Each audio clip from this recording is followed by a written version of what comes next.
So I told you guys I was gonna hoard this book, and found a nice deal on this book that on eBay it looks so great. I was thinking, you know what, maybe these pictures were doctored, but I got this book today.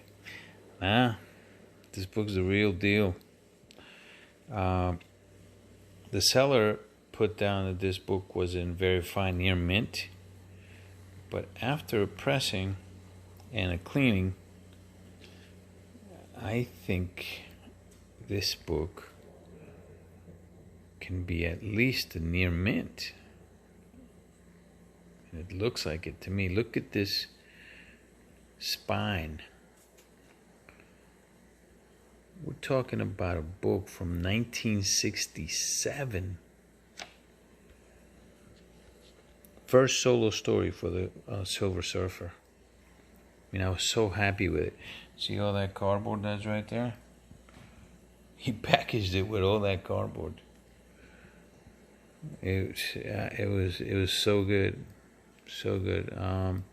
I like this seller so much that I went and I took a look at all his stuff that he was selling. I don't want to take it out of the that's a Mylar, but I don't want to take it out of the Mylar. But there was this one book that's intriguing. Now, he had that book for very fine near mint. He has this book here too, Marvel Tales, and this is number 12. Now, these are reprints, but this is still a book from 1968, and it's not a direct copy of Amazing Spider-Man 39, but they took images from Amazing Spider-Man 39. I'll show you Amazing Spider-Man 39. You see the hobgoblin. You see the Green Goblin right there. So check out that Green Goblin. Check out the buildings. Check out the scenery. The blue sky. And this is an iconic cover. This in a 9.4 you're paying thousands of dollars for, right? And this is a book from I want to say it's 1966. I'm pretty sure it's 1966. Now we look at that. It's not direct, but it's pretty much. I mean, look at the background, look at the goblin, and we got the buildings in the back. This is an original cover. 1968, just 2 years later, and this is still Marvel Tales. Now, this book, if it's in low grade, it's not worth much. But if this book is in high grade, that's when you get it graded, and you can luck out. So I was looking at the list, right? Oh, you saw it already. Looking at the list, and the only books that I really feel like super heavy confident about are really the Witcher, because I'm going to be setting that price on the Witcher. And if people want the Witcher, that want that book, they're going to have to buy it from me if it's CGC graded. I don't think anybody else is doing it. I don't think so. I haven't seen any listing in the census for any. I mean, I've seen Witcher comics for Egmont and Dark Horse, but nothing from comics from Polish company. But everything else after that, it's pretty much pure variants, and I really don't, yeah, I have variants and stuff, and but there's only certain ones that I'm into, right? But I'm not really like I'm not into that as much. Only reason I picked this stuff right here is because it's something that I thought that we could flip fast, right? This is only a year project.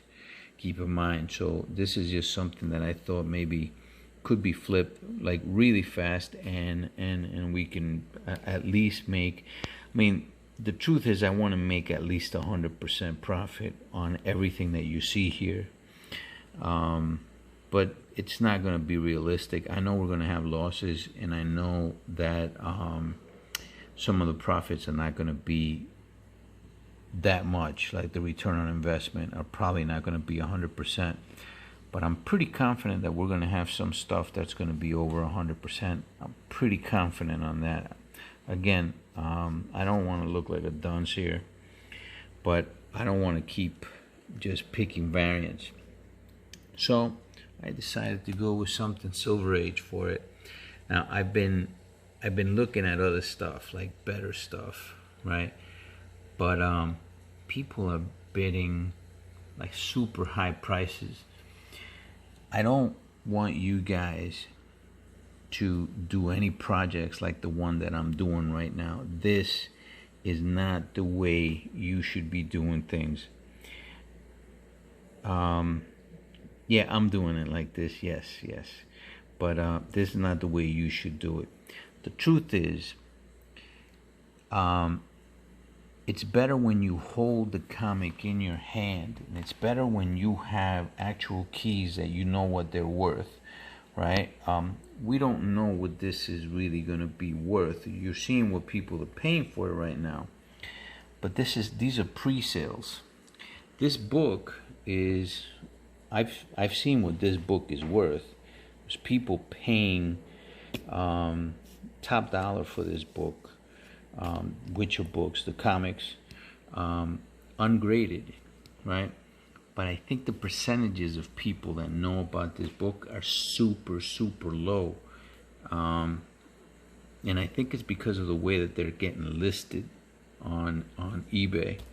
That's going to change. But these variants, you really don't know what they're going to be, you know, so that's why they're quick flips, right? But it's something that I liked. It's still something that I liked.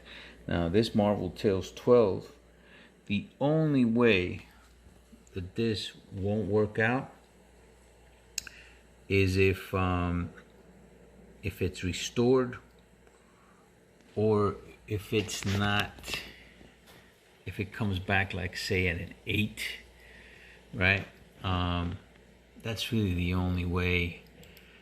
But it's a gamble I'm willing to take. This is another one that I was trying to look at, right? But see the condition on it. I actually bid on this book for the project, right? I mean, it looks like a pretty nice book. The guy says it's a 4.5 VG, right? If you go on here, see VG. I don't think it's VG. I think it's probably around a 3.0 in my opinion, right? But look at the price that it's going for right now. It's a 275. It's not feasible anymore. It's got 11 hours left. I really wanted that book at around 250 is what I was hoping for, because I think it has a potential one. The back is pretty clean actually, and it had potential to maybe be a 4.0 possibly, you know, with a good press and a good cleaning. But yeah, I'm out of it already at 275. I know it's gonna go over 300, and it's for a quick project. It's not it's not gonna be something that I would be into. It might be something that I might be into for the long run, but not for the short run, you know. And let me see what else that I wanted to show you. So I got this book. So I figured if he had that, that's the reason why I bought it. If he had that at Very Fine Near Mint, and he's got this at Near Mint, this is a guy that, one, takes care of his books, because I can notice with that book, and if he thinks that this one's higher grade, I'm in. And we get a Silver Age book for our list for only $47.13. Now that I already know that I'm gonna go through Mr. Kenra for the pressing and the cleaning for this. So after CGC, I know that it's probably gonna be around $46 to total cost to press, clean, and ship back. So I'm pretty confident that our total cost for this Marvel Tales will probably be about $100, maybe a little bit more. And if we can get that in the 9s, if I can get that in the 9.2 or a 9.0, I think I can double the profit. I think. If it's higher, then we can have higher profits. I don't know that it's gonna be higher though than a 9.4. It could be. This book looks beautiful. Look at, oh, there we go. That's the only issue right there, which I can't really tell if that's the wrap. I don't know if that's the wrap or if that's the book itself, but everything else on this book looks fantastic, and it looks like it can be pressed out. Anyway, we'll see it once we get it, and if worse comes to worse, might be able to sell it raw and maybe not have a full loss on it. Well, we'll never have a full loss on it, but never have a maybe won't have that bad of a loss if it's not what I think it is. But anyway, look, like I said, the best ways to do this, like what I'm doing now, is get it in your hands, right? So go to conventions, even local conventions.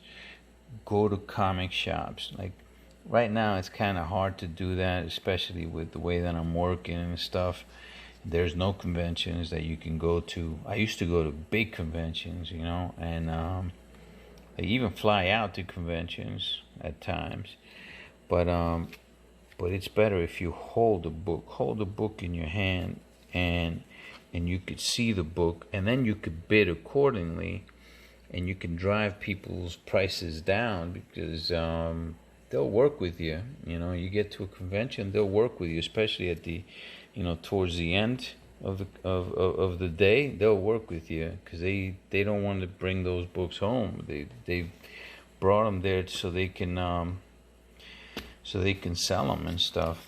That book right there, I paid total, that's the item price, right? But with taxes and shipping, comes out to $180. But if that book, look at this book. I mean, and it's not even hot. That book's not even hot.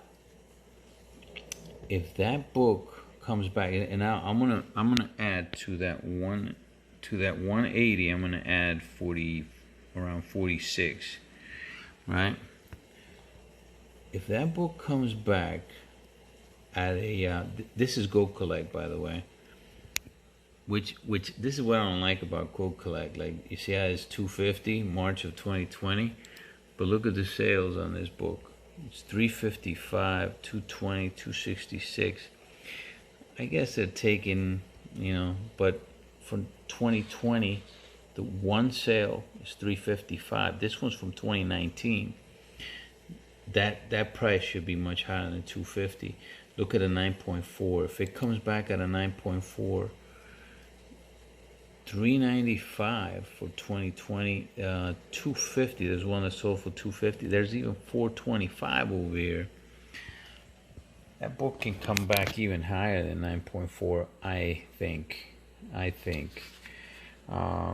That's not going in the project, though. That's, like I said, this is a long-term spec for me, because this book isn't hot. I don't think anybody's talking about this book. I haven't seen anybody talk about this book.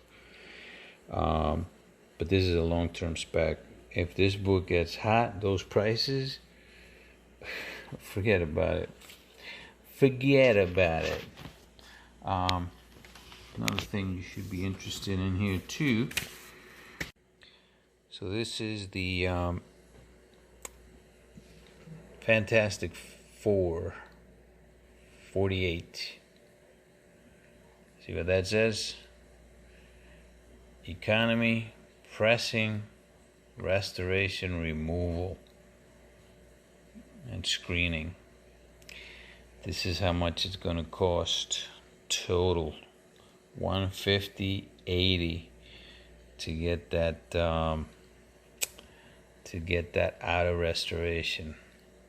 Get that restoration out. And the reason is because I'm paying a grading fee. Oofa, come on. Grading fee, a restore fee, a pressing fee, and then they have a $10 screening mandatory with restoration. I don't even know why they don't just make restoration $50 then. But I mean, either way, it's actually not that bad to remove restoration. $50, not bad. But they do get you on the pressing, because then I feel obligated to press it because they're removing. They're really doing something to the book, so I'm obligated to press it. It was a 4.5. I'm gonna hope it comes back as a 4.5 still, but I'm pretty sure it won't. So a 4.0 make me really happy, you know. But that's it. That and that would be the last that I put on that book. And the reason I threw that book in with the second pre-screen, I like to save on shipping that way, right? So the ship too, this time it came out actually pretty high. Usually it comes out under 30, but it came out to $39.50 this time around. I put a lot of padding on it, and I use a bigger box because of that book. But I guess the bigger box, it was more shipping. So anyway, I'm assuming $9.50 on the cost of that, and then $30 on the cost for the pre-screen. That's usually what I pay, around $28 to $30 on the cost to send the pre-screen. My first pre-screen, that it cost $28. So I'm assuming $38 for the pre-screen, $9.50 on this. Total cost is going to be $150.80 plus whatever else I have in the book, which is now over $1,000. It's going to be we're talking about now. I'm in $1,200 on this book. I really need it at a 4.5. Really need it at a 4.5 right now. But anyway, this is how our list's starting to look. You know, starting to look. I'm gonna get a better spreadsheet too. But this is how the list is starting to look. Hopefully we'll start putting better books in there. All right. Again, do not do projects like this. And they're very risky. This is really, really risky. If anything, I would say at worst, go to your local comic shop and see what you can find in in the boxes, in the long boxes, and try to work deals out for keys that you know how much they go for, and try to get them at 30 to 50%, or maybe something that they might have overlooked, and you can get much cheaper,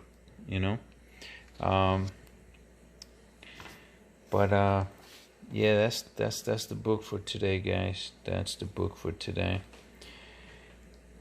Later.